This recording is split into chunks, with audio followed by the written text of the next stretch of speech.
So here we have the Mini Cooper 5-door hatchback on a 69 plate. I'm going to start off by showing you inside the boot, and then we'll hop in and run through some controls on the inside from there.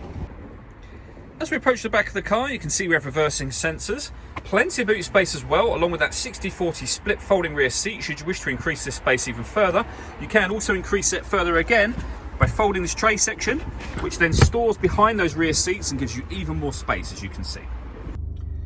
Okay, now that we're inside the car, we're going to start with the dials. On the left-hand side, we have the rev counter. We have the speedometer in the middle and the fuel gauge over on the right-hand side. Also in the middle, you can see the total miles for the car, which are 25,155. You can change the information displayed above that by pressing a button on the end of the indicator stalk for various bits of trip computer or fuel economy information. You can, for example, have a digital readout for the speedometer there, should you wish to have that. We back out to the steering wheel. On the left-hand side, we have cruise control and speed limiter, and on the right-hand side, stereo and phone controls. You'll only be able to use the phone controls after such time as you pair the phone up to the car, which is done over on the screen in the center just here. You would highlight the communication icon, go into that menu, and then manage mobile devices. The movement I'm making from the screen, or on the screen I should say, is all being done using this dial. You can rotate the dial, you can push it down, it jogs to the right, to the left, and you can also access certain things directly from these menus here. So the main menu will always take you back to where we started a moment ago.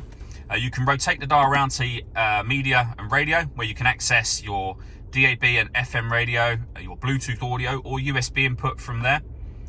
You can also access various different car settings back around to the beginning there again.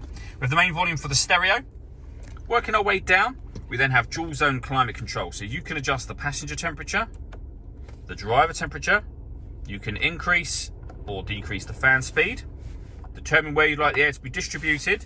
Once you're happy with those settings, you can turn your air conditioning on. Same button again will turn it off, of course, or hit auto. The car will now take control of the fan speed and the direction of the air to maintain those two temperatures for you. Press auto again to go back to your previous setting. We have a heated driver's seat with 3 different heat settings, and then the same for the passenger side as well. Underneath that, you can turn your traction control on and off. You can start and stop the engine from this button here, and you can turn off your stop and start. This car is designed to cut out when it's stationary in traffic to save you fuel. The system is turned off when that orange light shows just there. We have a 12-volt charging socket, USB input, and then the gear lever for the fully automatic gearbox. All that leaves me to say is thank you for taking the time to watch this video. If you'd like to come and see the car in person and have a test drive, please feel free to call any of our MJA sites. We'd love to hear from you soon.